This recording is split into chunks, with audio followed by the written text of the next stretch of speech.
Hey goddesses, I am here in my yard harvesting stinging nettle, and I wanted to share with you a quick tip on how you can harvest stinging nettle in a way that will make the plant more prolific and produce more nettle for you in the future. So if you happen to have a stinging nettle patch in your yard, and you are wanting to nurture it so that it grows bushier and it provides you with more and more stinging nettle so that you can have the largest harvest possible, what you need to do is you need to find where the nettle is growing in your yard, obviously.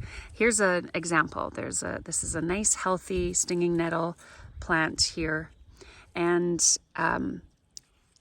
admittedly, many other years when I am ready to finally oh, there's nettle, I should harvest that.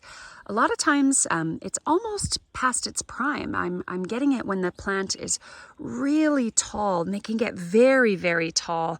And I find that the taller they get, the skinnier their leaves become, the less inviting and healthy and nutritious the leaves look.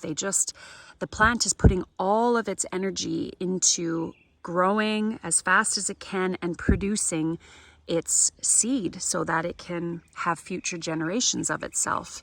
So if you want to keep your nettle from getting to that state where it's just getting really tall and lanky and the leaves are really kind of thin and pathetic, if you want nice, big, bushier leaves and kind of get more bang for your buck from a harvest, what I would encourage you to do is go to the plant and pinch off the tops. And that's exactly what I did here. I went around my yard last night and I harvested stinging nettle.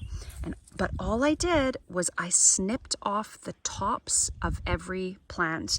The plants were still quite small because I managed to get to them at the ideal time.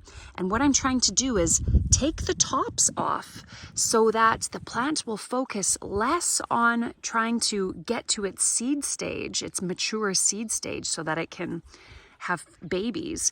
And I'm taking off the top so that I encourage the plant to start forming more of these little leaves here down at the bottom.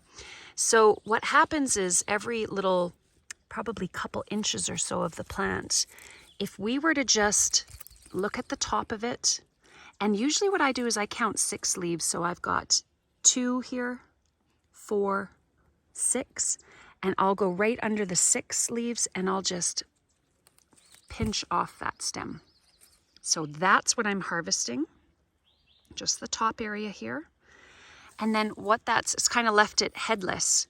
But what it's going to do now is it's going to focus on growing these little buds here that are at just coming off the stalk here, these little guys. It will encourage those to grow. And if you keep pinching off these tops as it matures, and you keep pinching and you keep pinching, it's going to encourage your plant to stay shorter and grow bushier.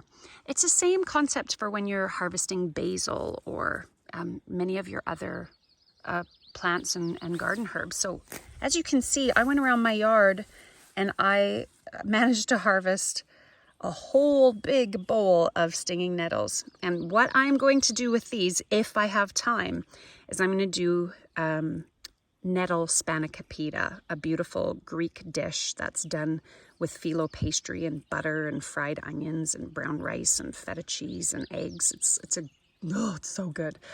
If I don't have time to make that, then what I will probably do is, I could dehydrate these. I also have a freeze dryer, so I could try freeze drying them. I haven't tried any freeze dried herbs yet this year. So I just wanted to share that quick tip. I often, many other years, I end up just waiting too late to harvest my nettle, and it just gets really tall and lanky, and I hate myself every year for it. So you can see I went yesterday and I pinched off the top of this one, but here's another little one here. So I could, again, just pinch off the top. And of course you could use a pair of scissors, but if you handle nettle with real strength in your little pinchers, you won't get stung. And if you do, it's not that big of a deal. It's actually quite good for you. So I just go around with my hands and I just pinch off the tops, just like so. Okay, and that's my tip for you for if you have found a patch of nettle on your land and you're looking to increase your harvest, your yield, that's what you do.